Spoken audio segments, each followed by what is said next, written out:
Hello, welcome to Geeky Hijinks Home and Mischief Makers, and today it's a very special one because it is my dude, my bro from another Mo, Sean from Lost in the Reels 2000 subscriber competition because, of course, he's hit 2000 subscribers. So, of course, I must say some very nice things about him from the bottom of my heart. So, Sean is a wonderful human being. He is the greatest YouTuber in the entire world. But of course, I'm joking. Sean is a fantastic guy. If you don't follow him, make sure you do. His link to his channel will be in the description below. But he has a fantastic channel, but he's a great guy if you do have your own channel. Like from day one, he supported me. I had 14 subscribers.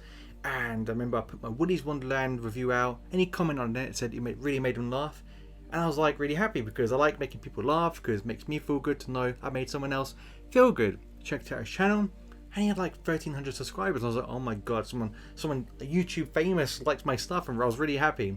Started following him, and we were just watching each other's content and commenting back and forth. And he was putting me onto films I'd never watched in 1,000 years, like I Care a Lot. I put him onto one called The Vigil, which he did a review for, and he gave me a shout out, and it made my day. It was the first shout out I've ever had on YouTube, and it was a massive big deal for me. And even though he's got 2,000 subscribers and he'll climb to 10, like I've always told him, he will always support the little guy and he'll always support good content. Go check out his channel. His channel is one of the best out there. I'm not just saying that, like literally when I saw the quality of his videos, even his logo, I love his logo. I thought it would be like 50,000 subscribers. The fact he's on 2 is still amazing.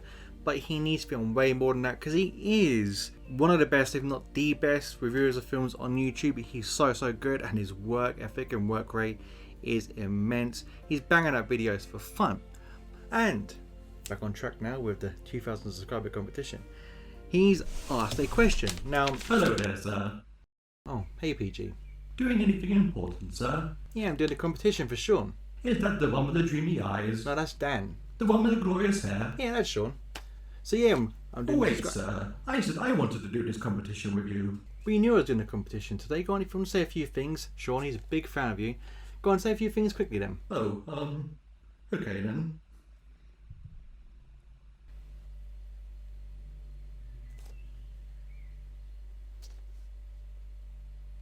I don't.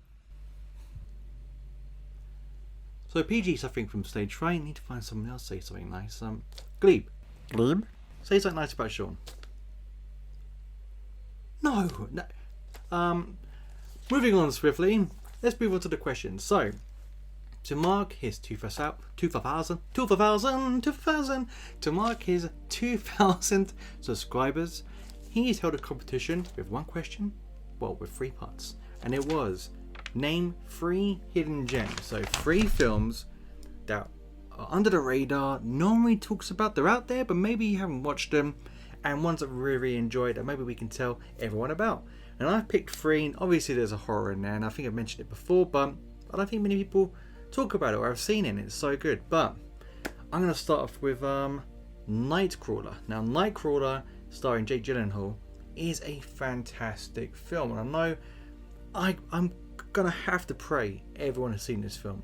I just put it on a whim because it's got a very unfortunate name because it's called Nightcrawler.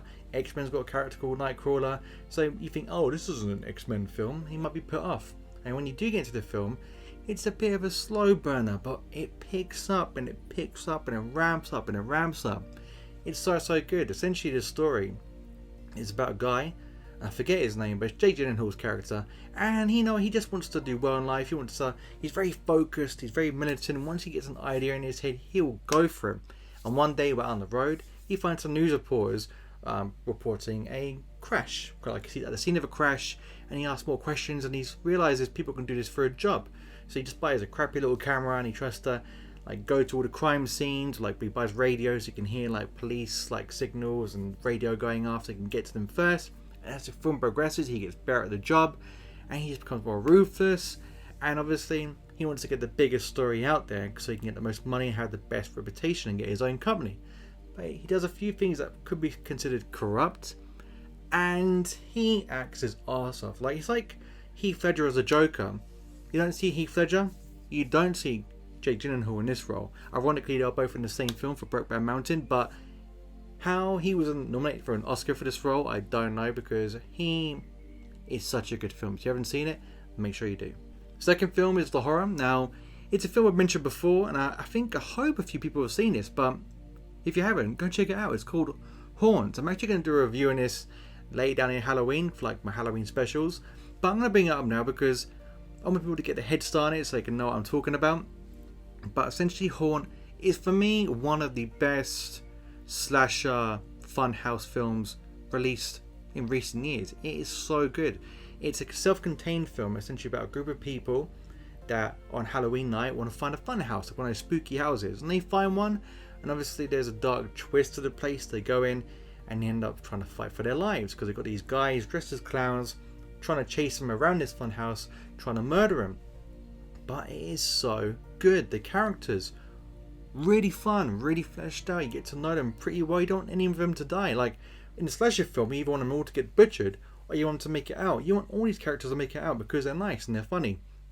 One of the characters has a nice little backstory to get to know her more. So like she's the final girl, but you do get to know her a bit more as the film goes on, and it all links in at the end, which is really cool. Amazing ending to the film. Not a spoiler, but I love the ending of this film. And it's all self-contained, and the funhouse is really imaginative and really cool.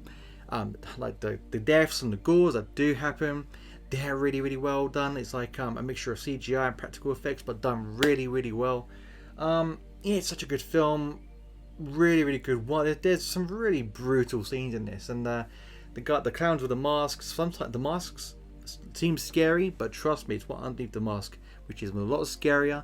Make sure you see this film because it's literally a film that everyone should really be hyping up more. I can't believe it's not mentioned much, but that's why it's number 2 in my hidden gems. Now, my third film is very obscure. I can guarantee hardly anyone's seen this. If you have, great. If you haven't, go check it out. But it's a film that's quite special to me in regards to how it made me feel. Now, there are films out there, not like Transformers or Jaws or Jurassic Park, but there are some very grounded in reality human films that can touch people on different ways, and this one touched me quite a lot, and the plot's ludicrous. And this film is Swiss Army Man. Now, I'm really bad with actors' names sometimes, so I do apologise, but it stars Daniel Radcliffe, because obviously he's the biggest name in this. The other guy's a really good actor too, and I've forgotten his name. I'm going to put it here in a little picture up here so you know what I'm talking about. But essentially it's about a guy stranded on an island alone, and he's done, you know, he doesn't want to go on in life, goes to hang himself, and he sees a body wash up on the shore, and you think, oh my god, it's another person that's maybe a survivor. I've got a friend at last. I'm not alone on this island. And unfortunately, the person played by Daniel Radcliffe, the corpse, is dead. And he's just like, give me a break. The first person I've seen in so long is a corpse. But then the corpse starts moving, and like water starts coming out his mouth, and the corpse is alive, but it's dead. It's essentially a corpse. It's lifeless, but he can use the body of Daniel Radcliffe as a Swiss Army knife almost by using Daniel Radcliffe's farts. And you're probably thinking, what the hell are you talking about? This film sounds crap. But it's not. It is not at all. If you watch the whole film, there is so much symbolism and such a deep meaning to this film that the farts that play quite a prominent role throughout this film mean something, believe it or not. Mean something, and the soundtrack, one of the best soundtracks I've ever heard. It's essentially all a cappella with like everyone, like some of the directors and the producers and the writers and Daniel Radcliffe all doing like singing the soundtrack throughout the entire film, and it's so good. It's so uplifting. I don't know, I can't explain the soundtrack. Download it if you watch this film. It's amazing. But the film, for me, the reason why it touches me quite a bit is I understood the meaning behind the film, and I knew what the film was trying to say. And I'm not going to spoil the film, but I'll give you my opinion now quickly. The film was about the guy stranded on the island. He's just given up on life, and he's trying to like tell this corpse played by Daniel Radcliffe about life. Why is he doing this? Like, what's led him to want to kill himself? And he's trying to talk to him about life and what life's about. And through the corpse, he's beginning to realize how life can like be beautiful. And also the farts, for me, represent something else. But I don't want to ruin the film for you. Like, that's all I will say. But for me, such a deep meaning to it that I really resonated with, because I understood the message and it connected with me on a deep level that I understood and I could almost resonate with, and obviously, what's the word? I could connect with it. Like the guy was basically not me, because I've never wanted to hang myself on an island, but I understand how he felt. So that's why Swiss Army Man is such a beautiful film. And if you haven't seen it, go watch it now. Don't let the fart thing put you off, but there is a reason to it. I'm going to do a review on it. Like in all these films I've mentioned, I will do reviews on, because they need to be spoken about more, especially Horn, especially Swiss Army Man, because they're both amazing films.